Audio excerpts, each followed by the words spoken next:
या कोरेगाव या ठिकाणी सर्व आमच्या संबंधित पदाधिकारी कार्यकर्त्यांची आढावा बैठक झाली आणि या आढावा बैठकीमध्ये महाराष्ट्र राज्याचे उपमुख्यमंत्री आणि आमच्या शिवसेना पक्षाचे मुख्य नेते आदरणीय एकनाथजी शिंदे साहेब यांचा 20 तारखेला सातारा दौरा आहे। या दौऱ्यामध्ये अंगापूर या ठिकाणी एक धार्मिक कार्यक्रम गणपती दर्शनाचा या कार्यक्रमाला ते दुपारी येणार आहेत। त्यानंतर एक 5च्या दरम्यान एक आमच्या पश्चिम महाराष्ट्राची पक्षाची एक आढावा बैठक, या बैठकीला सुद्धा स्वतः आदरणीय एकनाथजी शिंदे साहेब उपस्थित होणार आहेत। त्यांच्या उपस्थितीमध्ये ती बैठक होणार आहे आणि त्यानंतर गांधी मैदानावरती शिंदे साहेबांची एक मोठी जाहीर सभा होणार आहे। या सभेमध्ये सातारा जिल्ह्यामध्ये जिल्हा परिषद, पंचायत समिती, नगरपालिका या क्षेत्रातून जे आमचे जे काही पक्षाचे उमेदवार जे निवडून आलेले आहेत, नवनिर्वाचित उमेदवार आहेत, त्यांचा शिंदे साहेबांच्या वतीने एक त्यांचा तिथं सत्कार होईल, सन्मान होईल। त्यानंतर सर्व जिल्ह्याच्या वतीनं शिंदे साहेबांचा एक सत्कार त्या ठिकाणी होईल आणि त्यानंतर शिंदे साहेबांची एक जाहीर मोठी सभा होईल। मी या सर्व जिल्ह्यातील सर्व नागरिकांना, शिवसैनिकांना, बंधू भगिनींना विनम्र विनंती करतो की शिंदे साहेबांचे भगवे विचार ऐकण्यासाठी 20 तारखेला सायंकाळी 6 वाजता गांधी मैदान या ठिकाणी आपण सर्व जास्तीत जास्त संख्येनं उपस्थित राहावं एवढी तुम्ही आपल्या सर्वांना विनंती करतो। सभा तर आहेच, परंतु पूर्ण विभागातील जिल्ह्यामधील बरेचसेच लोक शिवसेनेमध्ये आकर्षित होतात। मी आज 1 महिना 1.5 महिना झाले सातारा जिल्ह्याचा दौरा घेतला।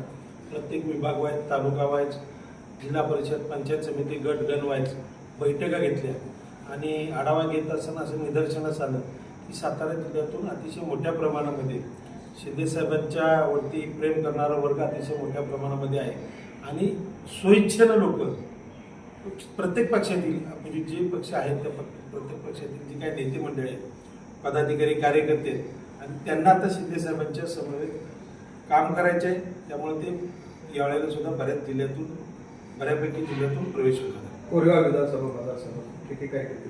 कोरेगाव विधानसभा मतदारसंघातून अतिशय मोठ्या प्रमाणामध्ये शिंदे साहेबांना मानणारा वर्ग आहे आणि शिंदे साहेबांनी अतिशय मोठ्या प्रमाणामध्ये या कोरेगाव मतदारसंघावरती प्रेम केलेलं आहे। त्याचं जिवंत उदाहरण तुम्ही बघितलं आहे।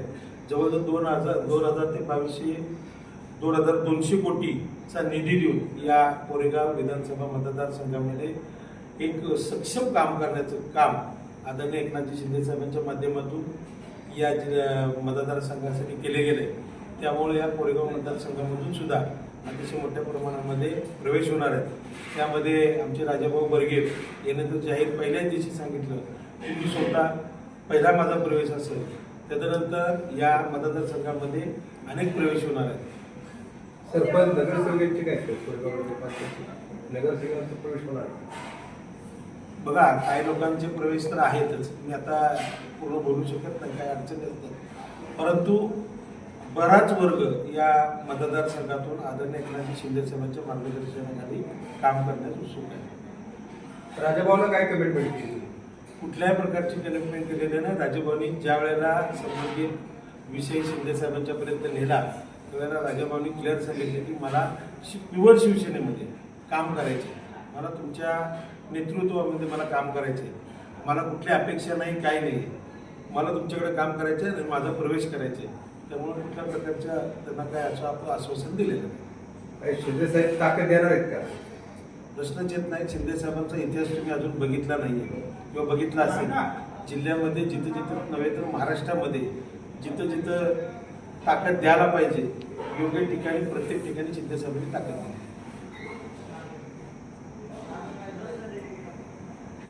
ताकद देणार का? ज्या वेळेला राजाभाऊ बर्गे आणि त्यांच्या संबंधित काही नगरसेवक होते, त्यांच्या बरोबर असणारे सर्व पदाधिकारी होते, यांनी हा विषय माझ्याकडे मांडला। त्यानंतर आम्ही सातारा जिल्ह्याचे पालकमंत्री आदरणीय शंभूराज देसाई साहेब यांच्याकडे आमची एक बैठक झाली आणि त्याच वेळेला पालकमंत्र्यांनी सुद्धा सर्व पदाधिकारी कार्यकर्त्यांना शब्द दिलेला आहे की ताकद जी काय ताकद लागेल पालकमंत्री म्हणून या कोरेगाव विधानसभा मतदारसंघासाठी ती देण्याची सुद्धा आदरणीय पालकमंत्री शंभूराज देसाई यांनी सुद्धा शब्द दिलेला आहे. त्याचप्रमाणे शिंदे साहेबांनी सुद्धा ज्यावेळेला भेट झाली त्यावेळेलाही सांगितलेलं आहे की जिथं गाव तिथं शाखा या पद्धतीनं शिवसेना रुजली पाहिजे, गावागावात आपला शिवसेनेचा शिवसैनिक तयार झाला पाहिजे असं त्यांना आदेश बी दिलेले आहेत. आणि जी काय ताकद लागेल विकास कामासाठी ती सर्व ताकद देण्याचा शब्द आदरणीय एकनाथजी शिंदे साहेबांनी दिलेला आहे. उपमुख्यमंत्री आणि शिवसेना पक्षाचे मुख्य नेते आदरणीय शिंदे साहेब 20 तारखेला गंगापूर आणि सातारा या दोन्ही ठिकाणी येत आहेत. त्या दृष्टिकोनातून शिवसेनेच्या सर्व विभागवाईज लोकांशी चर्चा करण्यासाठी या ठिकाणी आम्ही आलेलो आहोत. ही सभा शिंदे साहेबांची सभा ही संघटनात्मक दृष्ट्या पश्चिम महाराष्ट्राबरोबरच सातारा जिल्हा अतिशय सक्षम करण्याची भूमिका त्यांची आहे. आणि एकंदरीत कणसे साहेब बऱ्याच दिवसापासून फिरत आहेत. मी 2-3 दिवसापासून बघतोय एक नागरिकांचा कल या ठिकाणी राजकारणामध्ये शिंदे साहेबांच्याकडे बघण्याचा भविष्यातलं दमदार नेतृत्व म्हणून त्यांच्याकडे कल दिसतोय. आणि त्या दृष्टिकोनातून बऱ्याच लोकांनी या संघटनेमध्ये काम करून या संघटना मजबूत करण्यासंबंधीची चर्चा चालू आहे. अतिशय चांगल्या प्रकारचा त्या दिवशीचा 20 तारखेचा जो कार्यक्रम असेल, जी मंडळी प्रवेश करणार आहे, राजाभाऊ आहेतच, अजून काही मंडळी आहेत. 20 तारखेला निश्चित प्रकारे आपल्याला त्या दिवशी समजेल. पण शिंदे साहेबांच्याकडं एक नेतृत्व म्हणून बघण्याचा जो दृष्टिकोन या विभागातील पश्चिम महाराष्ट्रातील त्याच दृष्टिकोनातून सातारा जिल्ह्यामध्ये एक वेगळ्या प्रकारचा कल बघायला मिळतो. ते आपल्याला डावलता येणार नाही.